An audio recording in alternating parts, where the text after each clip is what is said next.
நான் இப்போ வந்து ஆந்திரா ஸ்டைலில் ஒரு தோசை, நான் சொன்னேன்ல தோசை வெரைட்டியில் நிறைய இருக்குது அப்படின்னு. இது வந்து ஆந்திராவில் என்ன சொல்லுவாங்கன்னா புளி பங்கராலு அப்படின்னு சொல்லுவாங்க. பட் நமக்கு அந்த நேம் வராதுனாலே நம்ம எல்லோ தோசை அப்படின்னு நம்ம வச்சுக்கலாம். நேம் வந்து எல்லோ தோசை. அதுக்கு என்னென்ன தேவை இருக்குதுன்னா இன்னொரு டிப்ஸ் ஒன்று நான் சொல்கிறேன். இதுக்கு வந்து பச்சை மிளகா போடணும். நம்ம கையில் வந்து இது கத்தி வச்சதான் நம்ம இது பண்ண வேண்டும். கை வந்து என்ன சொல்கிறதுன்னா காரமாயிடும். வேறு ஏதாச்சும் தொட்டாலும் நம்ம ஃபேஸ் எங்கேயாச்சும் வச்சா கூட நமக்கு வந்து எரியும். அதனால் வந்து இந்த மாதிரி சிசர் எடுத்துக்கிட்டு நம்ம இந்த மாதிரி உள்ள சில பேருக்கு நிறைய பேருக்கு தெரியும். இது ஒரு பெரிய டிப்ஸே இல்லை, அதுக்காக கலாய்க்காதீங்க. சும்மா எனக்கு தெரிஞ்சுன்னு நான் சொல்லலாமேன்னு நான் சொல்லிட்டு இருக்கிறேன். இந்த மாதிரி நம்ம வந்து பச்சை மிளகா வந்து கட் பண்ணி வச்சுக்கணும். பாருங்களேன், இப்படி சின்ன சின்னதாக. எதுக்காக இப்படி கட் பண்ணுறான்னா நான் இந்த தோசையில் வந்து இந்த தோசையில் வந்து பச்சை மிளகா அன்னது வந்து நம்ம தோசை சாப்பிடும்போது கடிக்கணும். அப்போ தான் அதோட டேஸ்ட் வந்து நமக்கு தெரியும். அதனால தான். இல்லைன்னா அது கூட நான் வந்து இந்த ஆனியன்லேயே போட்டு இந்த ஆனியன் இது பண்ணியிருக்கிறேன். பாருங்களேன், பிளெண்ட் பண்ணி வச்சுருக்கிறேன். இது காட்டுங்களேன். இந்த ஆனியன் வந்து இதிலே நான் வந்து பச்சை மிளகாய் போட்டு அது இது பண்ணியிருக்கலாம். பட் ஏன் பண்ணலைன்னா அவ்வளோ பொடிசாக இருக்கக்கூடாது. நம்ம கொஞ்சம் பல்ல பட்டு கடிக்கணும். கடிச்சாதான் அதோட டேஸ்ட்டு தெரியும் நல்லா வந்து. இது இங்கே வாங்கின பச்சை மிளகாய் இல்லை, நம்ம ஆந்திராவில். இங்கே கூட அப்பப்போ வந்து இது கடிக்கலாம். சம் பீப்புள்ஸ் வந்து டி நகர், அங்கே வந்து டி நகரில் போயிட்டு மார்க்கெட்டில் வந்து வாங்கிட்டு வருவாங்க. அந்த இடத்துல வந்து கோயம்பேடு பஸ் ஸ்டாண்டில் அங்கே நல்லா கடிக்கும். இந்த மாதிரி சம்டைம் கடிக்கும் நமக்கு இதாக இருந்துச்சுன்னா. ஆனால் ஸ்மூத்தான பச்சை மிளகா மட்டும் டேஸ்ட் இருக்காது நம்ம கடிக்கும்போது வந்து. அதனால எனக்கு இந்த பச்சை மிளகா ஊர்லேருந்து வந்த உடனே வேறு வெரைட்டியாக சட்னிஸு வேறு வெரைட்டியாக நான் பண்ணிகிட்டே இருப்பேன். நான் வந்து அந்த சில்லிஸ் வந்து அவ்வளோ இது, அதுக்காக வந்து வயிறு எரியாதா, ரொம்ப இதாகாதா அந்த மாதிரிலாம் நினச்சிக்காதீங்க. இது அந்த அளவுக்கெல்லாம் எஃபெக்டே கிடையாதுங்க. ரொம்ப மைல்டு தான் இருக்கும், நல்லாயிருக்கும் இது வந்து. இப்போ நம்ம வந்து ப்ராசஸிங் எப்படி என்னது நான் உங்களுக்கு காட்டுறேன். இது 1/2 kg மாவு. அதாவது நான் வந்து கொஞ்சம் கொஞ்சமாக தான் ஆட்டிப்பேன். இது பாருங்கள், இதில் என்னென்ன போடணுமுன்னா நம்ம, ஏன்னா நாங்கள் 3 பேர்னால நான் வந்து அதிகமாக வந்து மாவு இது பண்ண மாட்டேன். ஃப்ரெஷ்ஷாக தான் போடுவேன். இதில் இன்னொன்று, நீங்கள் ஒரே வாட்டி வந்து ஒரு அண்டா வரைக்கும் வந்து ஒரு 1.5 kg 2 kgன்னு சொல்லி ஆட்டி வச்சுருப்பீங்க. ஃபஸ்ட்டு டே இட்லி போடுவீங்க, செகண்ட் டே தோசை போடுவீங்க. மாவு கொஞ்சம் அந்த இது போனதுக்கப்புறம் வந்து அதுக்கப்புறம் வந்து நீங்கள் மாவு கொஞ்சம் லைட்டாக புளிக்குது, இன்னும் இது வந்து சாப்பிட்டா இதாக இருக்கும், ரொம்ப புளிப்பாக அந்த மாதிரி நீங்கள் நினச்சிங்கன்னு என்ன பண்ணுங்க, அந்த மாவில் வந்து இந்த மெத்தடு தான் இது. ஃப்ரெஷ்லேயே பண்ணிக்கலாம், கொஞ்சம் லைட்டாக புளிச்ச மாவுலேயே பண்ணிக்கலாம் நீங்கள். இதை பாருங்கள், நான் வந்து இதில் 1/2 ஸ்பூன் மஞ்சள் போட்டிருக்கிறேன். ஓகேங்களா? இதில் இந்த ஆனியன் 3 வெங்காயம் நான் வந்து ஸ்பூன் எடுத்துக்கிட்டு வரேன். நான்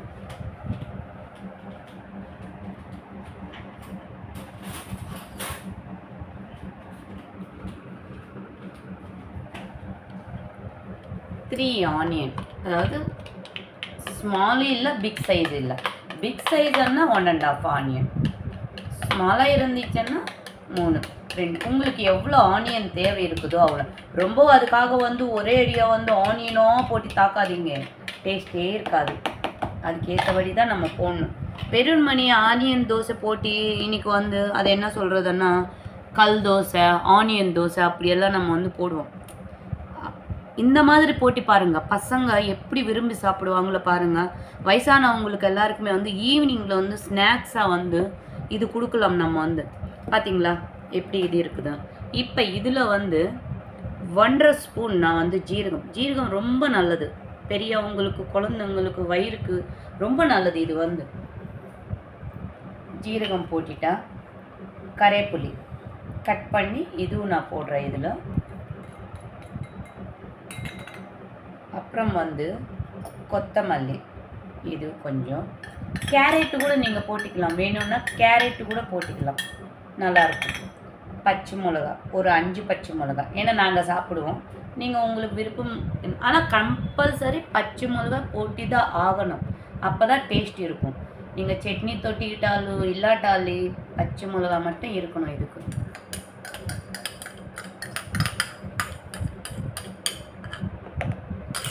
நீங்கள் தோசை இது வந்து அப்பப்போவே பண்ணி சாப்பிட முடியாதுங்க, டேஸ்ட் வராது. நீங்கள் ஈவினிங் நீங்கள் சாப்பிட்றதா இருந்துச்சுன்னா, இப்போ ஈவினிங் வந்து ஆஃப்டர்நூன் ஒரு 2 மணிக்கு போல் வந்து நீங்கள் இந்த மாதிரி கலந்து வச்சுக்கலாம். இல்லை மார்னிங்கை வந்து சமையல் பண்ணும்போதே வந்து இது ப்ரிப்பேர் பண்ணி வச்சிடலாம். நம்ம ப்ரிப்பேர் பண்ணி வச்சிட்டான்னா ஈவினிங்க்கு வந்து எல்லாமே வந்து இதோட ஆனியனோட ஃப்ளேவரு, பச்சை மிளகா, கொத்தமல்லி எல்லாமே வந்து இதில் ஊறிடும். அப்போ தோசை நல்லாயிருக்கும். நீங்கள் இந்த மாதிரி பண்ணுங்கள். நான் ஈவினிங் நெக்ஸ்ட்டு ப்ராசஸிங் தோசை ஊற்றும்போது நான் உங்களுக்கு வந்து காட்டுறேன். அப்புறம் கடலப்பருப்பு கூட நீங்கள் ஊற வச்சு இதில் ஆட் பண்ணிக்கலாம், நல்லாயிருக்கும். ஈவினிங் நம்ம வந்து தோசை சுடும்போது நம்ம நெக்ஸ்ட்டு பார்க்கலாம் நம்ம. ஓகேங்களா? இதுக்கு நான் வேர்க்கல் சட்னி பண்ணுவேன் ஈவினிங்கு, அதுவும் சேர்த்து நான் 2 இது பண்ணுறேன் உங்களுக்கு. Okay, thank you. மார்னிங் ஒரு தோசை சொன்னால எல்லோ இது அது வந்து புல்லட்டு சொல்லுவாங்க தெலுங்கில் வந்து. அப்புறம் புளி பங்கரால் அப்படின்னு சொல்லுவாங்க. ஆனியனும் அதெல்லாம் போட்டு மிக்ஸ் பண்ணி வச்சல மார்னிங். இப்போ நான் அதுக்கு சட்னி காம்பினேஷன் என்னென்னா, காம்பினேஷனு ராயல்சீமா சட்னி. இது வந்து இதுதான் சூப்பராக இருக்கும். அந்த ஊரில் அதுவும் தோசை ரொம்ப ஃபேமஸ் தான். ராயல்சீமா சைடு, கர்னூல், கடப்பா, அந்த சைடு எல்லாமே வந்து. அதுக்கு தேவை இருக்கிற ஐட்டம்ஸ் நான் காட்டுறேன் உங்களுக்கு. ஆனியன் வந்து ஒரு 3 மீடியம் ஸ்மால் சைஸில் இருக்கிறது ஆனியன். தக்காளி ஒரு 3 இவ்வளோ சைஸ் நார்மல் இது. அப்புறம் பச்சை மிளகா வந்து ஒரு 6 கட் பண்ணி வச்சுருக்கிறேன் நான். அப்புறம் ஒரு கையளவு 1.5 கையளவு வந்து வேர்க்கல் பாருங்கள். அதுக்கப்புறம் கொஞ்சோண்டி புளி, இது சால்ட்டு, வேறு எதுவுமே இல்லைங்க. தாளிக்கிறதுக்கு வந்து கரைப்புளி, ஒரு 1/2 பிஞ்ச் வந்து ஜீரகம், அவ்வளோதான். இது நம்ம வந்து ஃப்ரை பண்ணணும். இது ஆல்ரெடி ஃப்ரை பண்ணது இந்த வேர்க்கல் வந்து. ஓகேங்களா? இப்போ இதெல்லாம் நம்ம வந்து ஃப்ரை பண்ணிவிட்டு நெக்ஸ்ட்டு ப்ராசஸ் நம்ம பார்க்கலாம். இப்போ நம்ம வந்து 2 கடாய் தேவையில்லை. ஃபஸ்ட்டு வந்து நம்ம தாளிச்சிடலாம். தாளிச்சிட்டு அதுக்கப்புறம் வந்து அந்த ஐட்டம்ஸ் எல்லாம் வந்து நம்ம அதிலே வந்து வறுத்துடலாம். எதுக்கு வேஸ்ட்டாக வந்து 2 கடாய் தேவையே இல்லை. ஃபஸ்ட்டே வந்து நம்ம தாளிச்சிக்கலாம். 2.5 ஸ்பூன் ஆயில் போட்டிருக்கிறேன். ஒரு 1/4 ஸ்பூன் தான் ஜீரகம் போட்டிருக்கிறேன் நான். இது குட்டி ஸ்பூனுங்க, பார்த்துக்கோங்க. இது ரொம்ப குட்டி ஸ்பூனு. நான் சொன்னால என்கிட்ட எல்லாமே குட்டி குட்டியாக இருக்கும் அப்படின்னு சொல்லிட்டு. கடுகு கொஞ்சம் வெந்த உடனே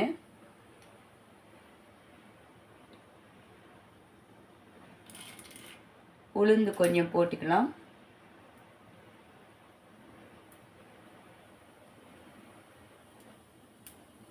ரெண்டு வச்சு அது தேவையில்லை, அதனால தான் நான் ஒரே பாண்டியில் செய்யலாமன்.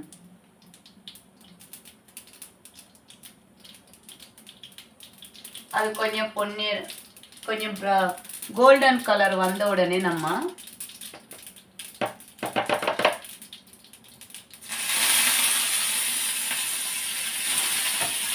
அவ்வளோதான்.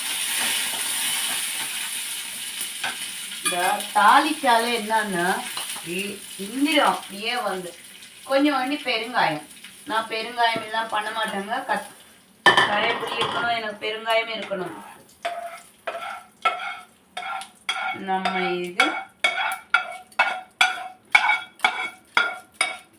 இதில் முன்னாடியே எடுத்து வச்சுக்கலாம். இப்போ இதே இதில் வந்து ஆனியன் ரொம்ப ரொம்ப வேகக்கூடாது, ரொம்ப அதுக்காக பச்சையாகவும் இருக்கக்கூடாது, தெரிஞ்சுக்கோங்க.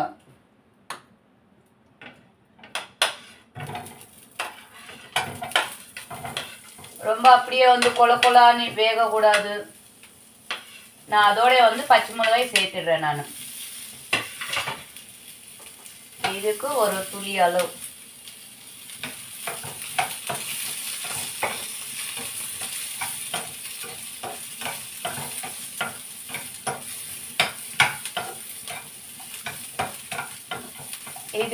இது பண்ணலாமா?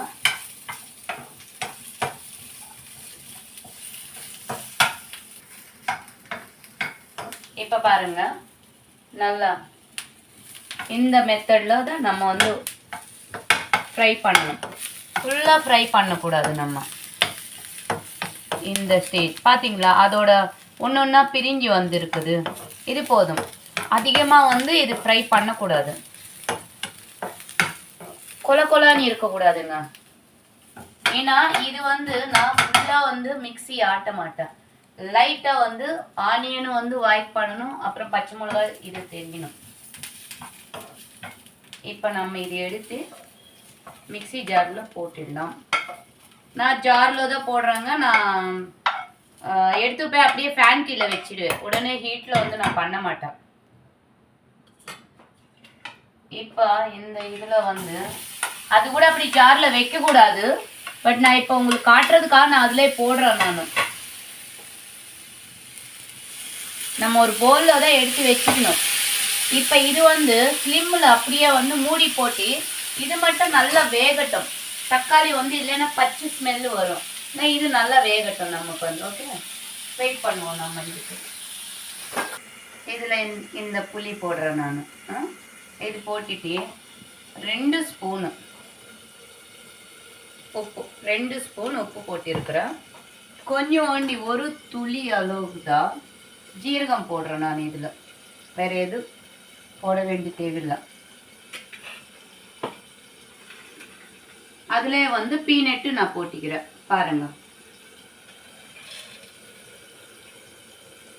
பீனட்டு, ஆனியனு, பச்சை மிளகாய், அப்புறம் வந்து கொஞ்சோண்டி புளி, உப்பு, ஜீரகம் போட்டுட்டேன். நான் இப்போ இது வந்து ஒரு 7 நான் இது பண்ணிட்டு கொண்டு வரேன். மிக்ஸி போட்டுட்டு கொண்டு வரேன்.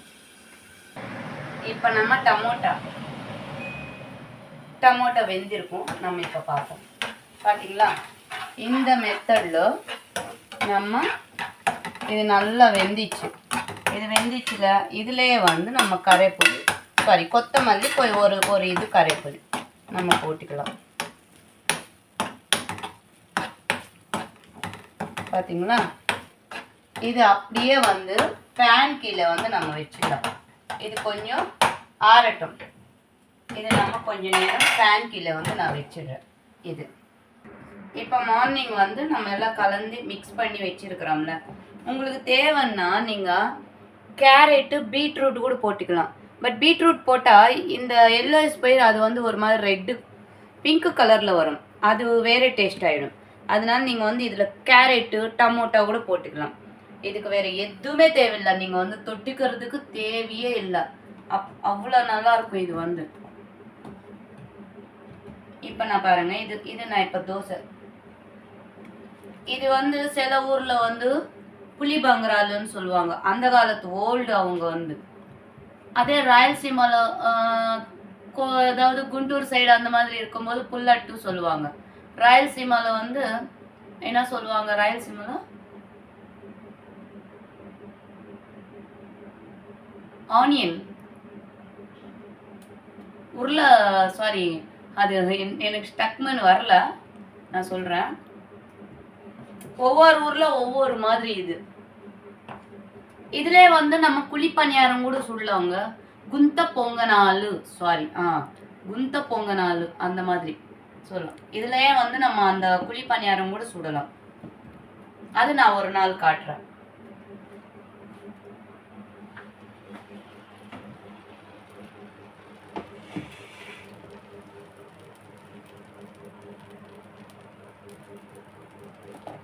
இந்த பச்சை மிளகாய் இருக்கு பார்த்தீங்களா, இது வந்து அவ்வளோ டேஸ்ட்டாக இருக்கும். நமக்கு கடிக்கும்போது காரமே இருக்காது. ஆல்ரெடி மாவில் வந்து ஸ்ப்ரெட்டாக இருக்கும். அது காரமே இருக்காதுங்க. அவ்வளோ நல்லா இருக்கும். நீங்கள் பாருங்களேன். இப்போ டொமேட்டோ வந்து ஆறிச்சு. டொமேட்டோ போட்டுருங்க.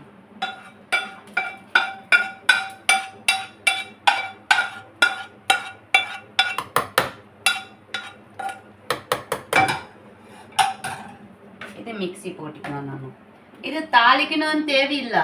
தாளிக்காட்டாலும் கூட பரவாயில்ல, அப்படியே நம்ம வந்து சாப்பிடலாம். தயிர் சாப்பாடு கூட தொட்டி சாப்பிடலாம். இந்த பொங்கல் இருக்குதுல்ல, அது கூட இது செட் ஆகும். நீங்கள் சாப்பிடணும். நான் இது மிக்ஸி போட்டு கொண்டு வரேன். இப்போ தோசை பாருங்க, பார்த்தீங்களா எப்படி இருக்குதா?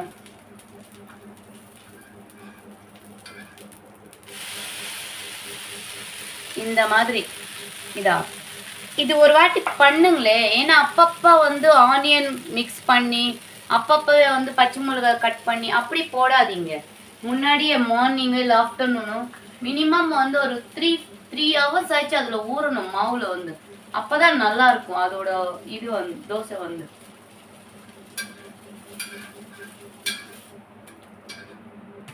எங்கள் வீட்டில் இன்னொன்று பண்ணுவாங்க. மோர் இருக்கும்ல, எங்கள் வீட்டிலலாம் மாடு இருக்குது. அந்த மாடு தயிர் வந்து எடுத்துட்டு தயிரில் வந்து வெண்ணெய் இருக்கும், வெண்ணெய் ரிமூவ் பண்ணிட்டு அது இது பண்ணி எடுத்துடுவாங்க. எடுத்து அந்த மோர் வந்து கொஞ்சம் செடிங்களுக்கு கொஞ்சம் இருக்கும்ல, அதை எடுத்து என்ன பண்ணுவாங்கன்னா அரிசி அதிலே ஊற வச்சு அது ஒரு தோசை மாதிரி மாவு அப்பப்போ இது பண்ணிடுவாங்க. அதில் கொஞ்சம் ஜீரகம் போட்டிக்கிட்டு தோசை சுடுவாங்க. அதுவும் நல்லாயிருக்கும். மோர் வந்து புளிச்சிருக்குது அப்படின்னு ஒரு இதே நமக்கு தேவையில்லை. அதுல அரிசி ஊற வைங்க கொஞ்சம். பாருங்களேன், இத பாத்தீங்களா? இந்த மெத்தட்ல இந்த கோல்டு கலர் வரணும், இந்த கோல்டு கலர். ஓகேங்களா? இப்ப இது நான் இங்க வச்சிடுறேன். இப்ப இன்னொன்னு ஊத்துறா பாருங்க.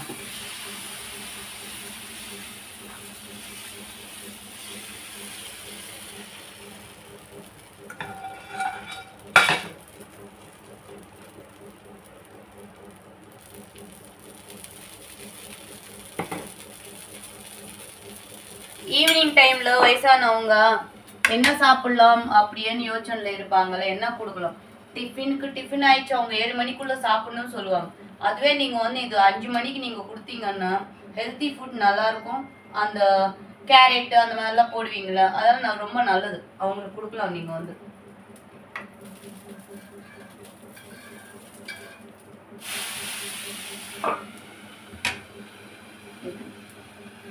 இப்போ இது மிக்ஸி போட்டியாச்சு, இதுவும் நம்ம வந்து எடுத்து வச்சுக்கலாம்.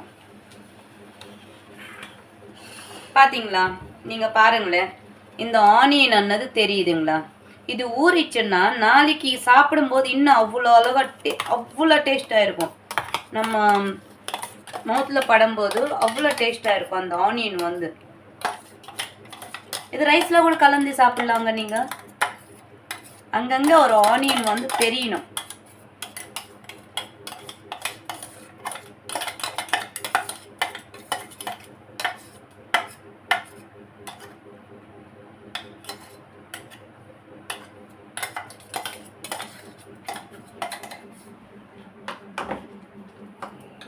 இதுவே வந்து நம்ம கை வைக்க.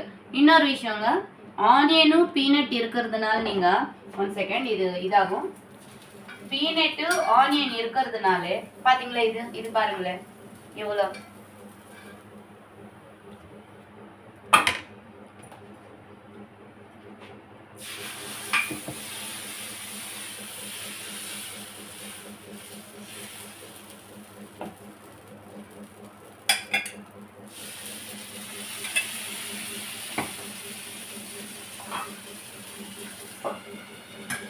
இப்போ நான் சொல்றது என்னன்னா, இப்போ நான் இதுல வந்து கொஞ்சோண்டு வாட்டர் பாருங்க, நான் வந்து இந்த கொஞ்சோண்டு வாட்டர் இது வச்சு நான் வந்து மிக்ஸி ஒரு அடிச்சிட்டு வரேன். நான்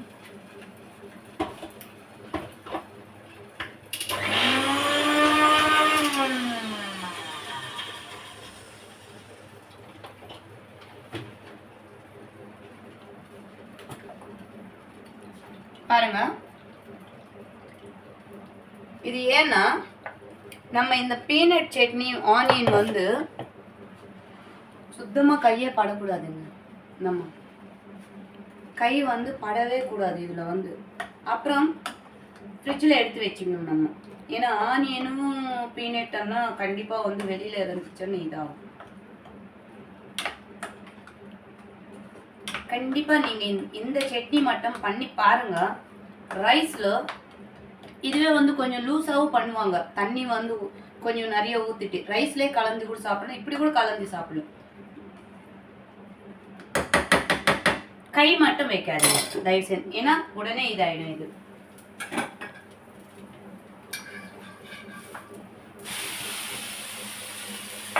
பார்த்தீங்களா இப்படி கோல்டன் கலர். சரி,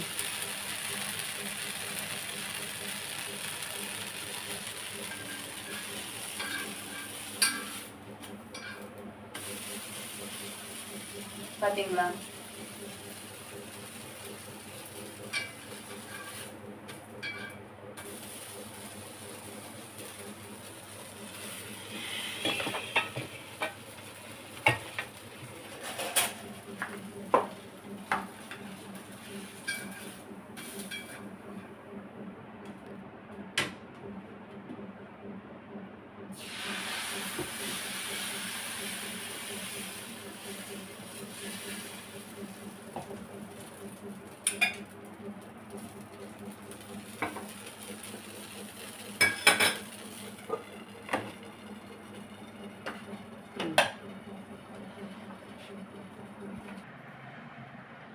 பாருங்க,